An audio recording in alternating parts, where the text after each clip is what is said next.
Dibrig tú go díon ó chánig tú go dtí an chathair seo, fuair neart taithí agus d'arbair de chuid scileanna.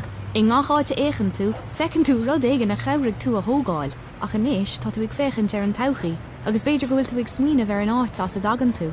In Aran, tastaíonn pleanálathe, siúnéirí, ploméirí, díanadóirí, inaltóirí, altíirí, banistóirí láithreáin agus níos móhain. Tastaíonn túhain, le do chuid scileanna agus taithí go léir, chun cabhrúlinn na mílte tithe a thógáil. Tá an dahan tóga agat, a níos tar arás agus tógan teach a thóg tú. Tuile eolais ag gov.ie/Building Ireland. Teachtareacht ó Rialtas na hÉireann. How do more than 100 million Fortnite players join the battle without lag? AWS is how Epic Games scales up to keep them in the action. AWS powers next-level innovation for millions of businesses. Avoiding your unfinished home projects because you're not sure where to start? Thumbtack knows home so you don't have to. Don't know the difference between matte paint finish and satin? Or what that clunking sound from your dryer is? With Thumbtack, you don't have to be a home pro. You just have to hire one. You can hire top-rated pros, see price estimates, and read reviews all on the app. Download today. Welcome to Aran Island Discs, a podcast series where we talk to Irish people from different walks of life as they reflect on their own journeys. Join me, Russell McDermott, as we explore the many aspects of Irishness and what it means to each of our guests through life's ups and downs. Redmond O'Donoghue, welcome to Aran Island Discs. Great to be here, Russell. Great to be here. And is this your first trip? Have you been before? Have you never been to the Aran Islands? I'm afraid I've never been to the Aran Islands, but I do love the west coast of Ireland. It's a terrific part. I spent quite a bit of time there, and I was lucky enough in my career with Fáilte Ireland to be a small cog in the wheel that invented the Wild Atlantic Way.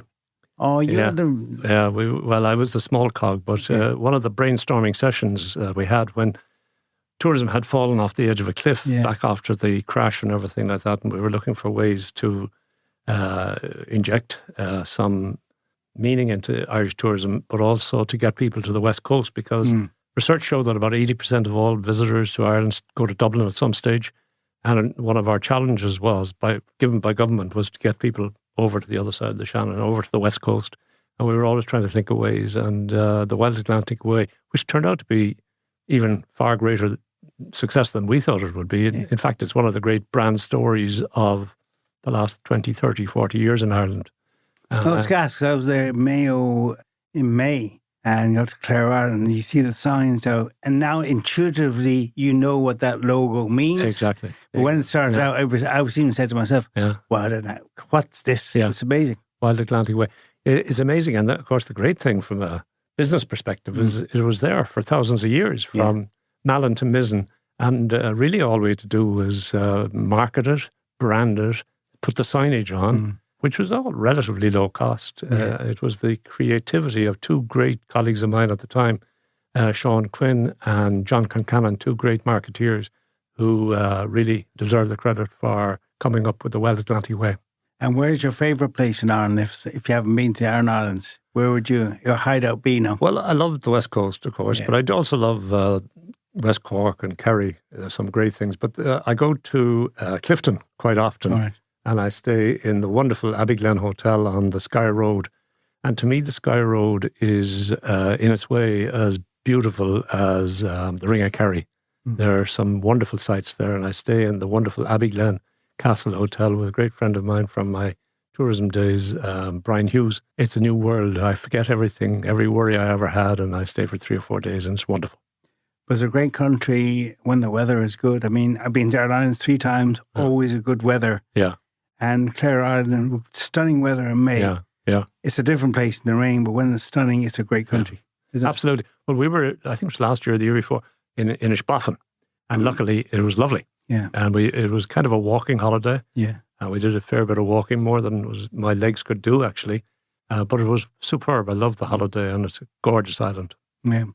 How did you describe yourself in the old days, in the passport, your occupation? Are you a businessman, a marketeer, a tennis player? Not the latter. Businessman probably would be the quickest way. And then if somebody wants to drill down, I would say, a lot of time in sales and marketing, But I suppose if I had a wish on my headstone when I'm gone to the great fairways in the skies, I would prefer to see businessman encapsulating all aspects of business, though I did have a lot of time in marketing. And how do you reflect on those years in business when you look back?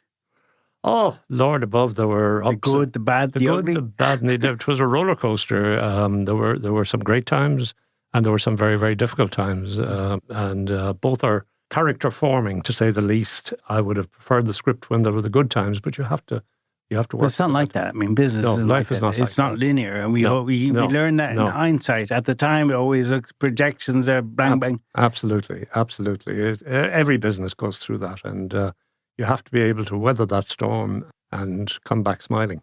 One of the things I love about the tourism business is they're extraordinarily resilient people. And even in my time as chair of board of Fáilte and Fáilte Ireland, I think there were 5 existential crises, and the whole industry was nearly wiped out 5 times. But yet, every morning they'd come down to the breakfast table with a big smile on their faces and start again. And they did, and we came out of it. When I was made chair of Fáilte Ireland, it was just before the world collapsed at the downturn in 2008. And all of a sudden, we went from, I think it was 7.8 million overseas visitors to 5.8 million overnight almost. So that's an existential crisis. And we had to all rebuild the business. But, by 2012 or 13, I think it was, we were back up to 10 million. So it got done. And great tribute to all the people in the tourism industry for doing that. And how was that business in terms, you look at there's no heavy lifting, it's not manufacturing, there's no process. How did that compare to your previous experiences when you started out? And was it Ford? We were before Ford, Yeah. Ford was your biggest kind of... I was Ford for 17 years, so that was a big in part. Cork, though, you started out in Cork. In Cork for 13 years, and then I went on the sort of multinational thing, which took me to Britain, and I was in Bristol for about 2 years, and then from there to Madrid, Spain, which should have been for 2 or 3 years, but actually I had a career change after about 18 months, and that brought me back to Ireland, and in fact back to Waterford, where I had grown up, done all my schooling. So that was... you were born in Waterford? I was born in Cork. Born in Cork, but we went to Waterford. My dad was in the bank manager. We went to Waterford when I was 4. Okay. So I consider myself a Waterford man. And they a Dacia man, and they considered Brendan Boyer to be a Dacia man, even though he was 7 when he got there. So if he can be a Waterford man, I can be a Waterford man. Is Gilbert O'Sullivan a Waterford man? Most certainly is. Okay, So I think he's performing there sometimes. He could be, yeah. Yeah. And I met him in a restaurant in London, outside London somewhere, and everybody said, "That's Gilbert O'Sullivan." And I went over to him and I said, "I think there's a fair chance you and I are the only 2 Waterford men in this restaurant." Yeah. He carries it with pride. You know by him, he likes going back. It's part of his DNA, really. Oh, absolutely. Well, for the year... As only Dacia men can contain. Having been there for a while, working with Waterford United, once you cross that bridge, there's a DNA about... It's incredible. Absolutely. And to this day, the first page I open in the newspaper is to see how Waterford hurling team, our football team, did. Yeah. So they're still my... But did okay at the weekend. They did. They stayed up, They did indeed. And who I met the other day, quite by accident, was, maybe you're too young to remember, Tommy Taylor, who was goalkeeper in the great League of Ireland team that I think won 6 out of 8 League of Ireland championships in Ireland. He was on that. I met he's a little older than I am now, but I met him the other day and we had a great old chat about the old times. They had some great teams in the old days. Oh, wonderful. The Fitzgeralds, when you see Alfie, when you meet John. Alfie's written a book, has just came Has out. He? It came out last week or this week, And the Hales, the Codes, the Fitzgeralds. I was in school with some of the Fitzgeralds. Peter was a couple of classes ahead of me. And I have some wonderful memories of going to Kilcombe. I mean, the 1950s in Ireland. Yeah, Kilcombe Park. We thought it was heaven. Heaven. Greyhound track. Yeah. And I still have burning in my mind a match between Waterford and Shamrock Rovers, which was always the big league match. It wasn't a cup or anything, it was just league match. And Rovers were really riding high at that time. but Waterford always gave them a great run for their money. And I think with about 25 minutes to go, Rovers were leading 4-1. And Waterford eventually won 6-5. It was Roy of the Rover stuff. Still stuck in my head. And how did your trial go, Waterford? Did you make it? Did you make it?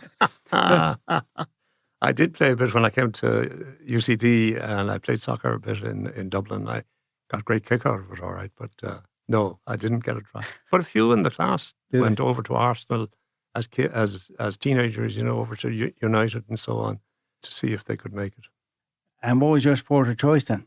Sport of choice really was tennis. Tennis was always big in my family. My mother had been a very good tennis player. My late wife was a very good tennis player, and I was a journeyman tennis player, but I got great joy out of it and played an awful lot of it growing up. And I still do, even at this old age. And you played representative, provincial level, yeah. I played for my club, of course, which was Rushbrook. I lived in Cork at the time. Yeah. Before that, St. Anne's in Waterford. And then I played for Munster. And then, lo and behold, I played for Ireland at a senior level. I think it was over 50s or something like that. But great kick out of it. Hey, nothing wrong with that. Yeah. And I remember when you used to play tennis and you used to poo-poo that game with a golf stick and a round ball. That's right. And then things change. Yeah, they do indeed. I foolishly told a friend, if you ever see me, this is years ago, and my wife had the same feeling, if you ever see me with a golf club in my hand, you have my permission to put a pistol to my head and pull the trigger. Funny how that changed. And then I tried it, and I, of course, fell in love with it. And the next 20 years I spent trying to make a go of it without much success, I can tell you. But I enjoyed it. And tell us about those days where we were trying to link Henry Ford's name to Cork. Remember, we take Henry Ford as a Cork person, but there was a time we weren't sure. Was he? Absolutely. There was, at that time, Paddy Hayes, you might remember that, he was the chief executive of Ford in Cork, and I was working for him. And at that point, there was a doubt as to where the Ford family came from, and we knew well where. So Henry Ford II, who was the grandson of the original Henry, was coming to Cork to celebrate an anniversary of the plant in Cork. And we decided to use that opportunity to stamp the Irish heritage on the whole family. And we published books and everything like that. And the great thing, he came from just 15, 16 miles away from Cork. And he was only 16 years of age when he left during the tough times. And I often tell the story that they left from what was then called Queenstown, now Cove. But the night before that, they stayed in a relative's house in what was then called Fair Lane, new name now, called Fair Lane. And he was 16 years of age. And years passed, and he became the massive success he was. And two things happened. One of his most successful cars ever in the 1950s, I think, was called the Ford Fair Lane. And the other was his gigantic estate outside Dearborn in Michigan was named Fair Lane. So he carried there is a connection, yeah. What does Irishness mean to you, Aran? Oh, I think every Irish man and every Irish woman would wear it as a badge of honour. And when I worked outside the country, I certainly did. And it's kind of different when you work abroad. It's an emblem you definitely carry. Oh, yeah, definitely. And I think in general, the world has a special place for Irish people. Sometimes we overplay that in our minds, but it is definitely there.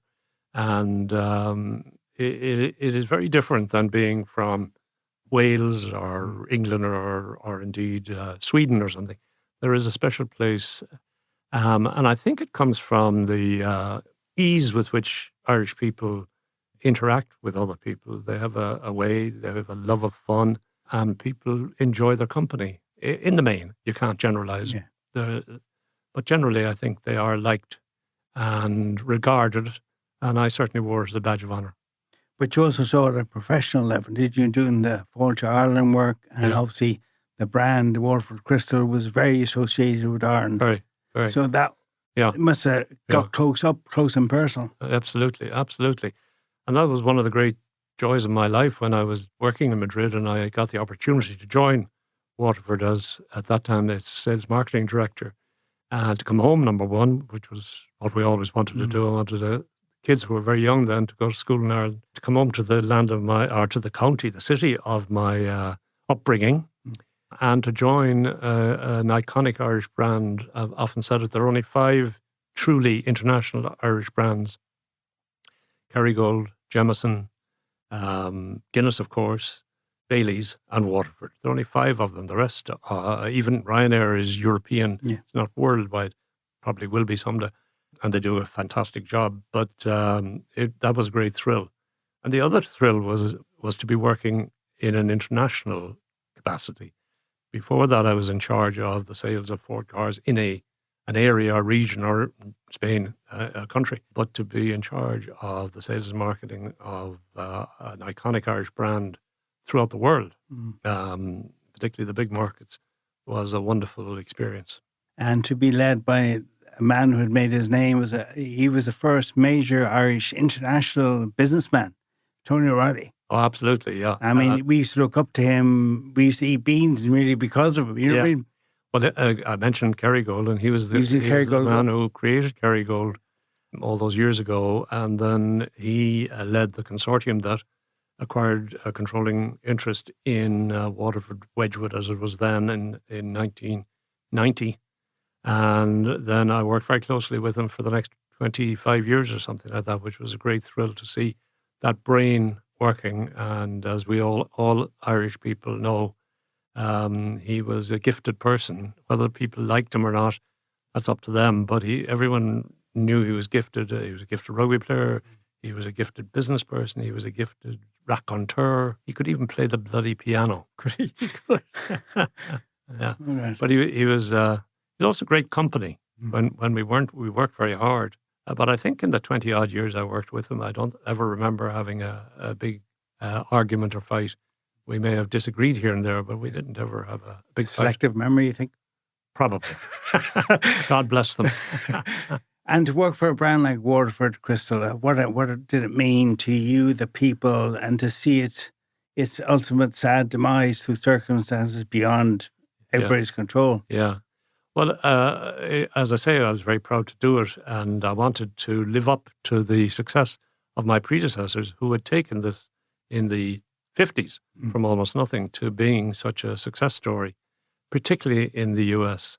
And I wanted to live up to that. And for many years, people forget this because everybody remembers the tragic end of it. But there were some great years from about 92 or 93 till 2003. There were 10 great years when Waterford was very, very profitable, far and away the most profitable part of the Waterford Wedgwood group. And they were great years. But as I say, you don't get to write the script.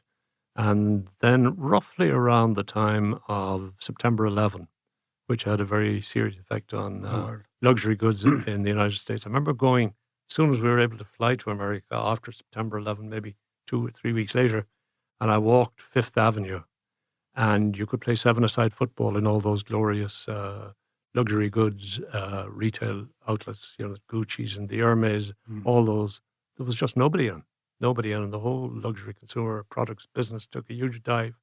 And that was probably the trigger, and Waterford kept struggling for the next few years, and we all know the tragic end, which was 2008-9, because the world hit.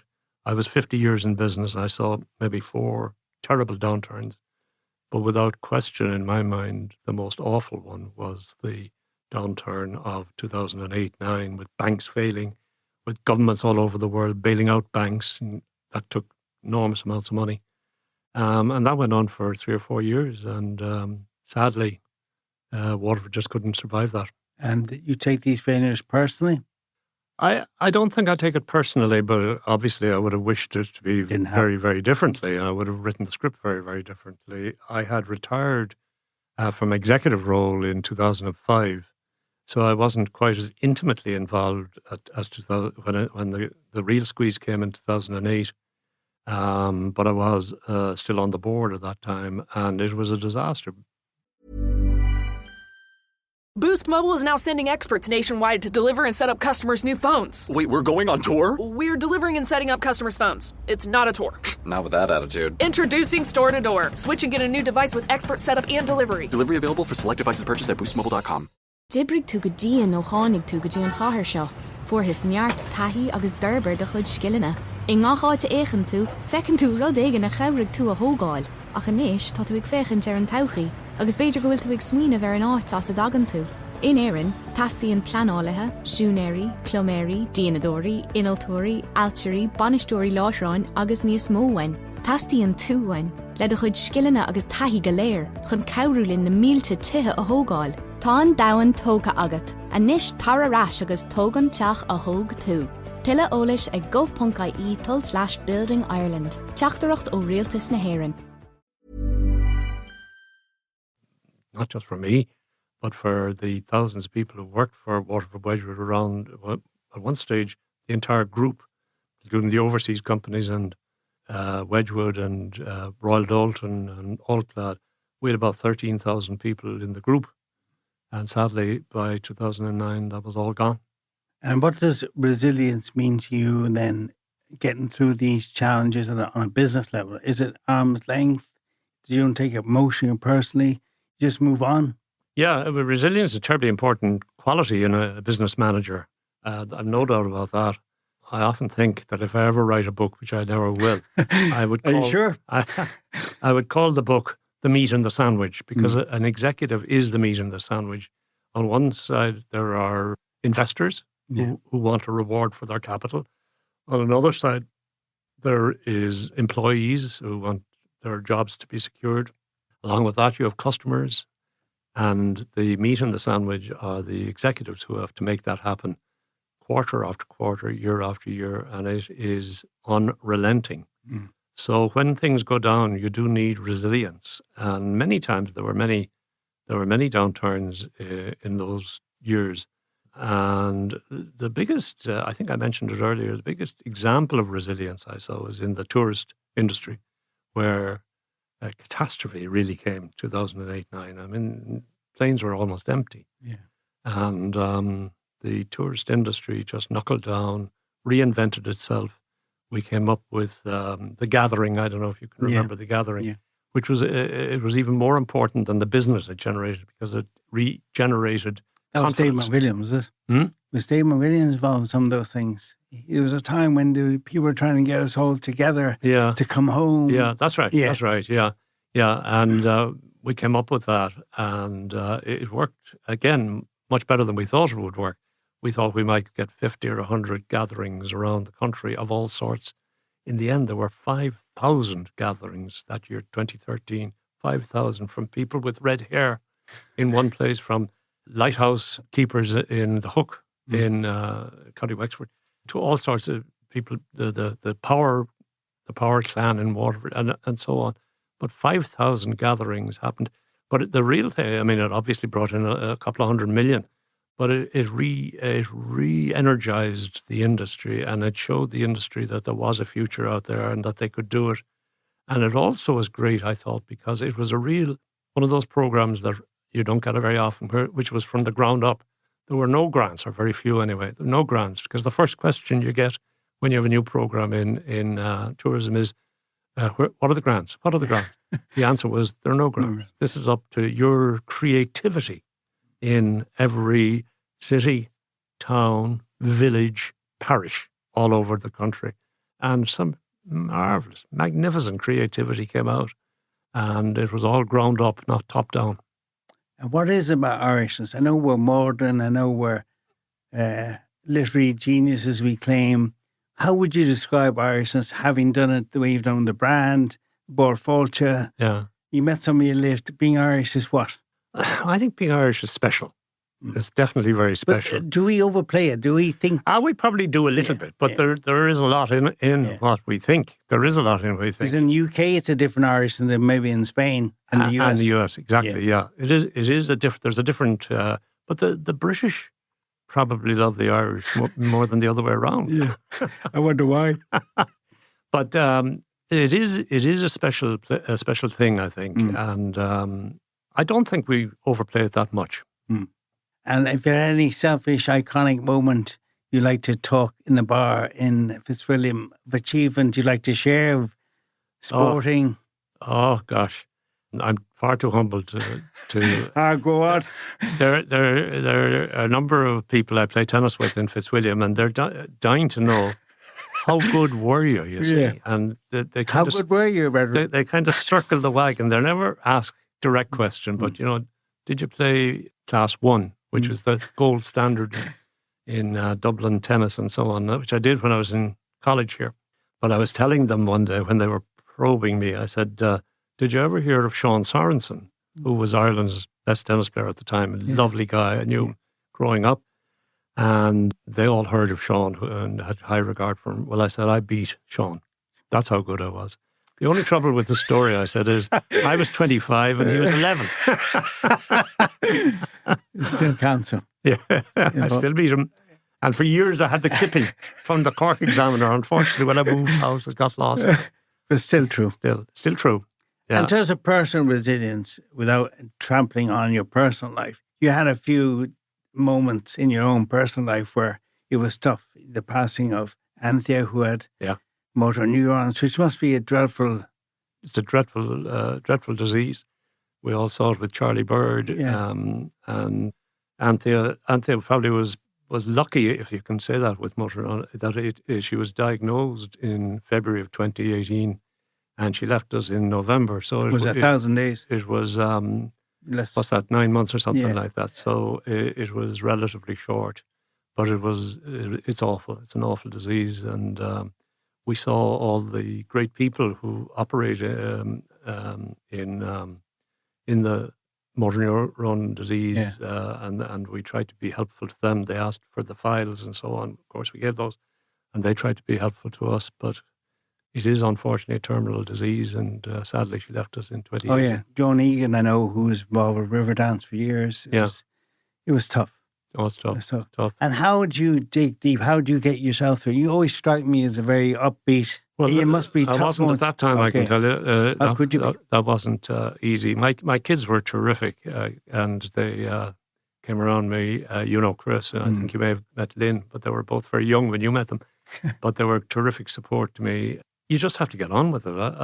I'm not a very good person at being on my own, and people were very nice, and they'd ask you out for supper or something. But then when you go home at 10 o'clock and you bang that door, it's a silent house, and that didn't sit easily on my shoulder. I found that very difficult. Yeah, it's easier said than done. Just phone me up and go out for dinner. It's hard to dig yourself in. It is. Then I was very lucky. I re-met Val, my current wife, Val Bresnahan, who I'd known when I was in UCD in 1962, and I had taken Val out, as you did in the 1960s. We went to the movies, and I'd taken her out 2 or 3 times. I even remembered the movie, which she didn't. So we got reacquainted, and lo and behold, we remarried in 2020, and we've been together ever since. And it has given me a new life. I sold in Waterford my house. She sold her house, which was in Stillorgan, and we've downsized to a what do we call it? An apartment in off Morehampton Road. A penthouse, I heard. No. But you're back to Dublin. You went to college in UCD, didn't Went you? to college in UCD, yeah. I can't believe that.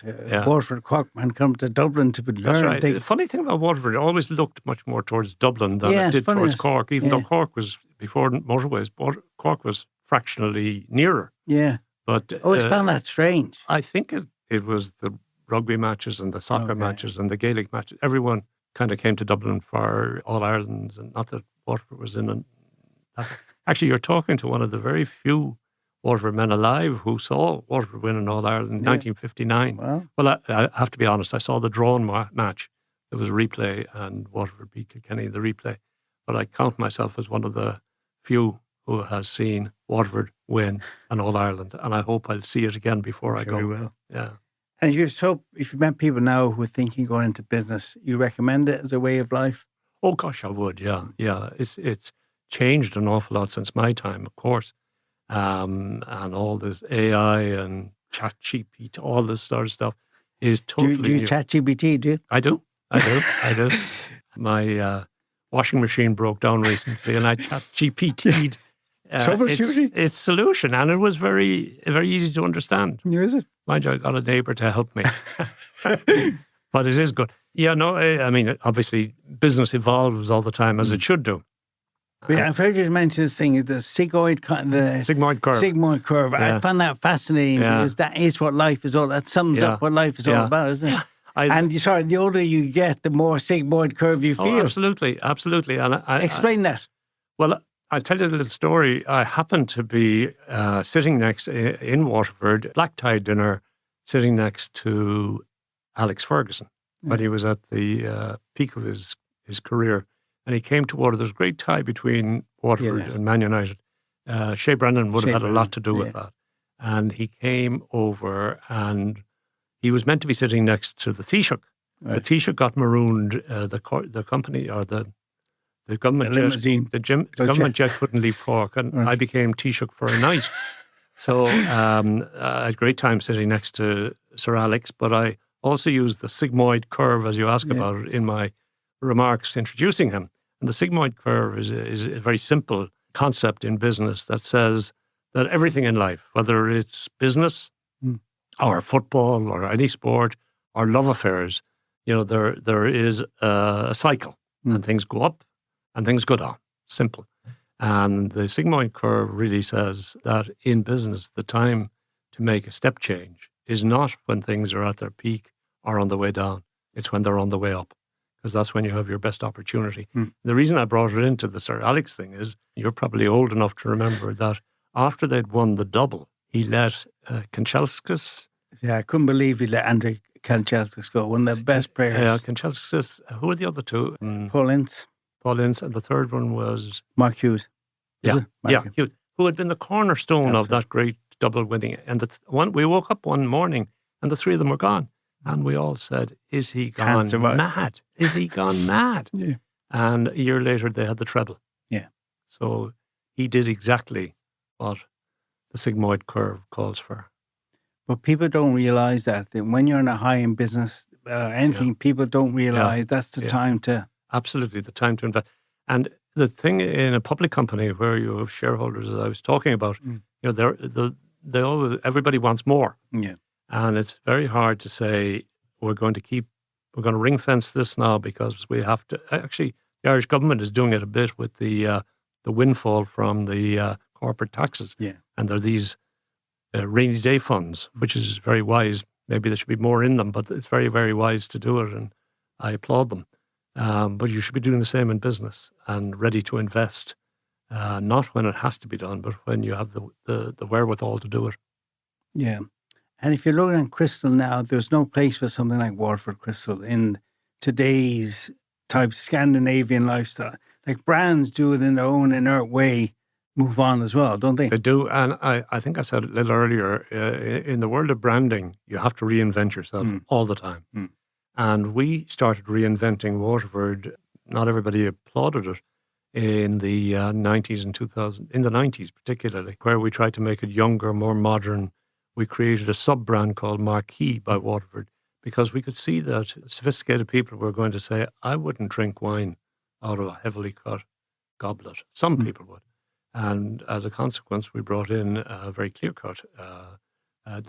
We called it Marquee by Waterford to allow people to see that it's a different thing. It also wasn't made in Waterford. It was made in mainly in continental Europe. And it was a very, very quick success. It became a $35 million business, which is a lot in our industry, in maybe 2 years or so, which was terrific. And that appealed. We also invented John Rocha, which is another look. Yeah. And even though he existed, he absolutely existed, and a great character and a genius at design, which was a very successful sub-brand as well. So you have to keep doing that. So I wouldn't agree, Ross, that there's no future. There's no future for the owners of Waterford now if they don't adapt and change and reinvent themselves all the time. But you have a wonderful brand that's 200 years old if you go back to its original foundation, which is very well known, and you can build on that. Did you invent Mondeo Man, did you?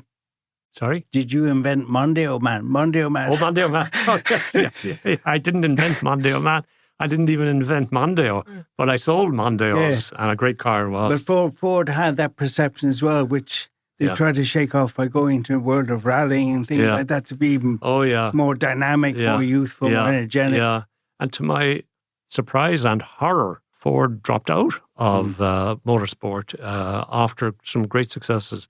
Just talking that, there was hardly a weekend that the Ford Escort didn't win, and maybe it was 1, 2, and 3 in every rally that took place. Yeah. And it became iconic, and the market share in Ireland for the Escort alone at one stage was sort of 12, 13%, before you count all the other Ford makes. I never could understand why Ford decided to scale back on motorsport. Yeah, within the same years later in the noughties or with Colin McRae, there was always a battle. Yeah. They couldn't see the value. No. But yeah, when he was going around, the cars just looked rugged, tough. There was a wonderful man who I worked with called Walter Hayes. I don't know if you ever heard of him. Yeah. He was in charge of what was called public affairs in Ford of Europe. So that was the whole of Europe. And he was a wonderful, wonderful man. And he was a great supporter of the motorsport investment. And when he left, I think it started to slide back. Mm. There's a piece of music, Redmond, that's travelled with you through all these decades. Through thick and thin, as they say. Loads of pieces of music. I love music. I'm not musical, but I love music. And you wouldn't play the duet with Tony O'Reilly? No. Okay. No, I wouldn't.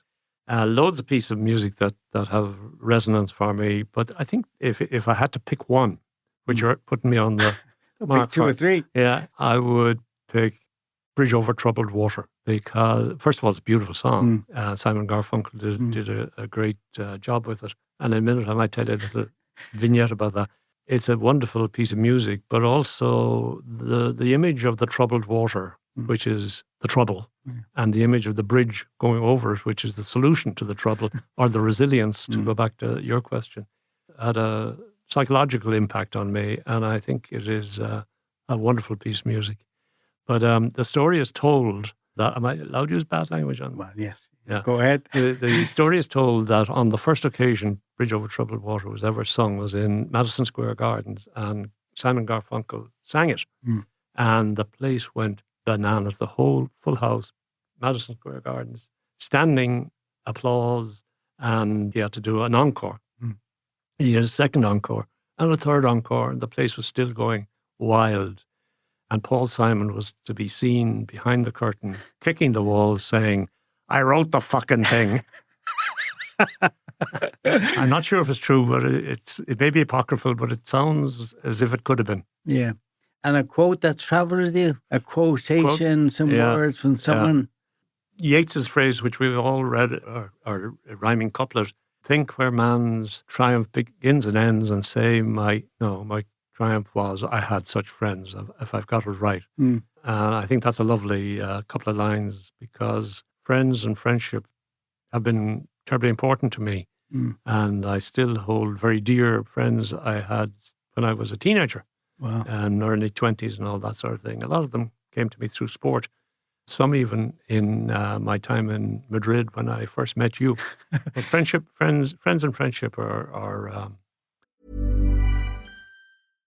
Dibrig tú go díon ó chánig tú go dtí an chathair seo, fuair his neart taithí agus d'urbair de chud scileanna. I ngacháte éigean tú, fecinn tú rud éige na chabhraigh tú a thógáil, ach aníis tá tú ag féchant ar an todhchaí, agus beidir go bhfuil tú ag smaoinemh ar an áit as a dagan tú. In Aran, tastaíonn pleanálathe, siúnéirí, ploméirí, díanadóirí, inaltóirí, altíirí, banistóirí láithreáin agus níos móhain. Tastaíonn túhain, le do chud scileanna agus taithí go léir, chun cabhrúlinn na mílte tithe a thógáil. Tá an dahan tóga agat, a níos tar arás agus tógan teach a thóg tú. Tuile eolais ag gov.ie/Building Ireland. Teachtareacht ó rialtas na hÉireann. Why choose a Sleep Number smart bed? Can I make my site softer? Can I make my site firmer? Can we sleep cooler? Sleep Number does that. Cools up to 8 times faster and lets you choose your ideal comfort on either side. Your Sleep Number setting. Enjoy personalized comfort for better sleep night after night. It's our Black Friday sale. Recharge this season with a bundle of cozy, soothing comfort. Now only $17.99 for our C2 mattress and base, plus free premium delivery. Prices higher in Alaska and Hawaii. Check it out at a Sleep Number store or sleepnumber.com today. are really important. And become more valuable the longer you go on. Absolutely. The older you get. You sit there and reflect back. We were all brilliant when we were younger. But, That's right. Yeah. And golf. Tell us about golf in Ireland. I mean, when you used to give out about golf, you were tennis mad. Then golf became. Yeah, I became as everybody does that takes up a golf club. They become fascinated. When the Ryder Cup came, golf became huge. And then through my role in Boardfalch initially, and then Falch Ireland, as chair of both of them at one stage or another, I got very close to it. There was the Ryder Cup in the K Club, and we were involved with that. And that was all started was it 99 or something like that? Yeah, I went out with, I was with a couple of people who were negotiating with John O'Reilly at the time to get the vote in Valderrama in 97, was it? Was it that far back? 97, and it came in 2006. It should have been... it was 95. 2005 it should have been, but because of 9/11 it went back a year. And we were very closely involved in that. And then I became John Tracy, John phoned me up one wet day. I was driving to a wedding in Limerick, and the phone went, and it was John Tracy. From Villierstown in Waterford. And he asked me, he said, look, there's work to be done in golf. There are two organisations, women's and men's, and long term, that shouldn't be. And he asked me to see what I could do. And I put a lot of time and work into it with some fabulous people in both the what was it called in those days? CGI. Confederation. We invented Confederation of Golf Ireland. That was a kind of a bridge over troubled water to get us to where it is now, where there's just one organisation, which is Golf Ireland. But it was a long journey. I think that phone call came maybe 12 or 15 years ago.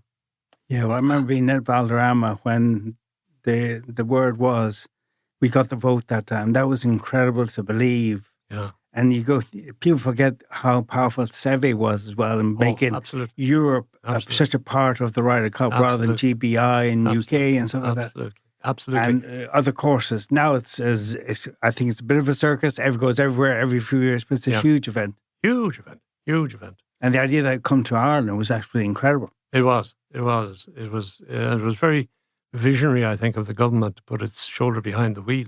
And we've had, world-class events in lots of other sports since. You got the Solheim as well, did you? Solheim, yeah, absolutely. I was at that final, at the Solheim in Dublin, Killeen Castle, that Europe won. Yeah. So memorably. So I got to see a lot, experience a lot of that. And best of all, I got to play in the Pro-Am with Padraig Harrington. And we won the Pro-Am years and years ago when it was in Carton House. And I'd have to say, Padraig was a great help to me. Caddy, yeah. No, he was wonderful. He was wonderful. And people often ask, would he tell you when you're doing something? And he never said a word for the 18 holes. The most he would do is afterwards, he might say, if you put your left arm back or whatever, in the bar, he might say that. But he wouldn't interrupt you in mid-swing or anything like that. He was lovely to play with. Lovely. And of all the people you've met over the years, who has been, whether businessman, sportsman, whatever, who has been the most disappointing, scaring, without, you look forward to meeting people and sometimes they scare you to death. You don't actually communicate with them. You should never meet your heroes. Correct, that kind of thing. Yeah. I'm not sure if I was ever disappointed by any of the heroes I met. Disappointed that I didn't meet some of them. I'd love to have met some of them. But the ones I enjoy, of the heroes that I've met, I met Pete Sampras, the great tennis player, quite a number of times because I had to present trophies to him. And he was a lovely man, a lovely, lovely man. And in business, of course, the Tony O'Reilly thing, I had great regard for him. I think the word... Was he imposing? Oh, he's very imposing. Was he? You weren't feeling untoward. It could be natural with him. Oh, very much so, yeah. Very much so. Because I remember the days when you used to do these sales meetings in Ford and Henry Ford II away, and Howard Poling and Donald Peterson. And as an agency working for Ford, we were nervous. We didn't even meet them. Yeah.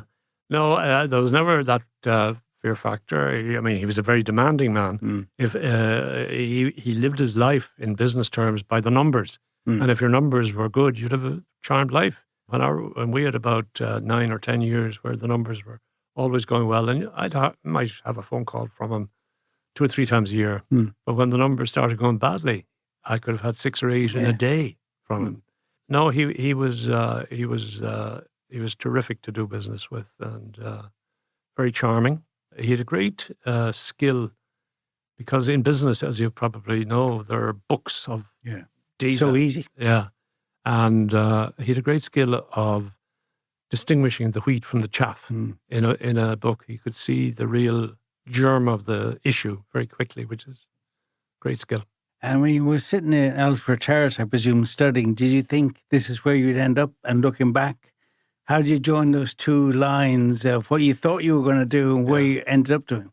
Well, when I was in Ellsworth Terrace, as you say, they cut the sod in Belfield. Did they? Yeah. And we were down having coffees and saying, who in the name of heaven would drive out there?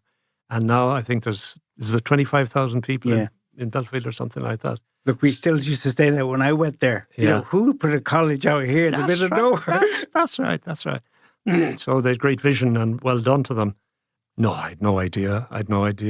For some strange reason, marketing was a new thing in the early 60s. You know, it's hardly written. There were hardly books written about it at that stage. It was new, but there were a few books written on it. And somehow or other, my entire family had been a banking family. My father was a banker. My elder brother was a banker. My younger brother was a banker. My uncles were bankers. Everybody was a banker. The only thing I knew was I didn't want to be a banker.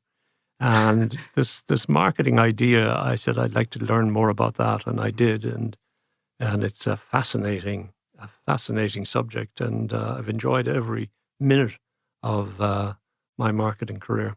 And would you not write a book to share your experiences? On a serious note, I mean, as we all get older, we think we're irrelevant. But at the end of the day, going back to your curve, things do repeat themselves. As you get older, you can see things quicker, sharper, or differently. Yeah. Is that knowledge, without being egotistical, not that everyone wants to hear what we have to say, but surely people can learn from that. Well, a friend of mine in the tennis world that I play tennis with a lot, he's written 2 or 3 books, one of which is a memoir, and I've read it. Oh, yeah. And I asked him how long it would take, and he said, probably a year. So I don't have a year. I'm very happy doing what I'm doing. Anyway, I, other than my immediate family, I can't think of anyone who would buy the book. I would. Well, that's 4 or 5. I'll ask for a friend. So I don't think I'll be writing the book. But you know what I'm saying is the acquired experience, as a sidekick of yours one time said in my office in Madrid about business, 60% of it is recall. Yeah. You've had previous experience. Oh, that's probably very true. Very true. I honestly don't think it would be interesting enough to sell in the kind of numbers that you'd want to. I know you've had Conor Island on here, and Conor is nearly becoming more famous as an author than he was as a tennis player. But he said it was cathartic. He enjoyed it. Did he? Yeah. And it took him places where he had to re-examine himself. Yeah. But and I read it. It's that's well written. Very good book. Very well written. Yeah. And I congratulated him when I met him. But no, I think I'll leave the book to my children to write or something like that. Is Chris going to write a book then, is he? Ask Chris. And to bring it to a close, looking at Ireland today and the Ireland I grew up in, the Ireland you grew up in, how can you juxtapose those two positions, that Ireland is where it is at the moment in many spheres of business, industry, sport? Well, it's like night and day. The 1950s, I was an age, I grew up with the 1950s really, which was a very sad decade. Ireland lost, I think, 500,000 people in the 50s alone. We went down to 2.9 million people in the Republic of Ireland. And even those 2.9 hadn't much worldly goods. It was a very sad place. And it's totally different now. And the young people don't realise how different it is. But in order, I just like to tell one little vignette. As you say, I grew up in the Ford Motor Company, and 13 of those years was in Cork. And Cork in that time was kind of booming on the back of Ford and Dunlop, which were cheek by jowl on the marina. But both were thriving because of protectionism. Yeah. They were protected. And in 73, we joined the EU. And we got a nice transformative period, I think it was 10 years or something like that, to get ourselves ready. But they were the backbone of Cork. Today, there is no Ford manufacturing in Cork, no Dunlop manufacturing in Cork. Yet Cork is 10 times, 20 times more prosperous than it was then, because it has the the pharma industry, it has the Apple. IT industry, all those. Apple must have 6,000-7,000 people. Yeah. And it is far more secure. So what does that mean? To me, that means, number one, joining the EU, or EEC as it was then, was absolutely the right thing to do. And I'm a great believer in the EU, warts and all. And there are a lot of warts. But can you imagine what kind of an argument we would have put up with President Trump on tariffs if we'd been doing it on our own? Yeah. We would have been blown out of the water. So thankfully, we were a member of this much more important, powerful club. So the EU has been a terrific thing for Ireland and has led to a lot of what we have today. Has that a benefit of you travelling around as well and working abroad to give you that vision? Or would you think you'd have that, we'd see that anyway if you'd stayed in Cork all your life? Do you know what I mean? Travel makes you... Well, all your experiences, travel being one of them and an important one, but all your business experiences and your understanding of international markets and so on, all of those would come to play in what I've just said. But what I'm also saying is that protectionism and tariffs, which is doesn't work. A big discussion point at the moment, as we know, is very bad. Doesn't work. It's bad for the country imposing the tariffs, and that will come home to roost. And it's an artificial support system. Totally. And it will be very damaging to the US. It's also very damaging, obviously, to all the countries that sell into the US, and they've all had to rethink themselves. The Chinese have done it very, very swiftly. I was just reading yesterday that since the tariff thing came, President Trump, tariff wall with China, where he's at his most vicious, that Chinese exports into the US have fallen by 23%. But they found other markets, I'm sure. But overall, total Chinese exports have grown by 8%. So they're very quick, light on their feet. They've developed India and Vietnam and Cambodia and God knows where else. And South America probably, I don't know exactly. Yeah, they're long-term thinkers. Oh, very much so. Yeah. Very much so. And finally, are you a Cork man, a Dacia man, or a Dr. Dublin man? I'm like Charlie Haughey, right? I'm from everywhere. I'm from everywhere. And in a way, it's good to be from everywhere. But no, to answer your question, I'm a Waterford man. I'm a Dacia man. And as I say, you know, opening the paper on a Monday to see how the results, that tells you what you are. Yeah. And I will always, even Waterford isn't as strong a football, soccer, even though it stayed up. Yeah. They stayed up, but I still would go to the Waterford results, and same with the hurling. So I definitely consider myself a Dacia man, but a Dacia man who had a wonderful experience in Cork. I was there for nearly 20 years. I met and married my first wife there. I had the most marvellous time in Cork. I love Cork. My 2 children and my grandchildren are all living in Cork. Yeah. I had a great time for that. And of course, Dublin is Dublin. And maybe one of the best decisions I made after Anthea died was, number one, to remarry and to marry Val. But number 2, to move to Dublin. And it was a big throw of the dice at, what was I, 78 years of age? I was shocked when I heard it. Yeah. So was I. So you love Dublin now? I'm delighted with it. Yeah. Delighted with it. And where we are, we're very, very central. We can be in the National Concert Hall, whatever it is, museums, cinemas, theatres. You can be there at any time at all. It's very, very central. So I love it. Reverend O'Donoghue, thank you for joining me today on Aran Island Discs. My great pleasure.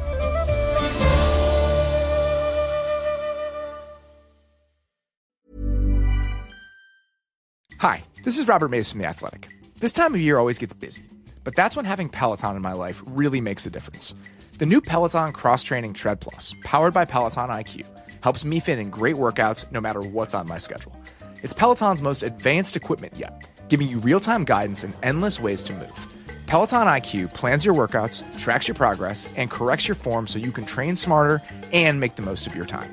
Let yourself run, lift, flex, push, and go. Explore the new Peloton Cross-Training Tread Plus at onepeloton.com. 300 sensors. Over 1 million data points per second. How does F1 update their fans with every stat in real time? AWS is how. From fastest laps to strategy calls, AWS puts fans in the pit. It's not just racing, it's data-driven innovation at 200 miles per hour.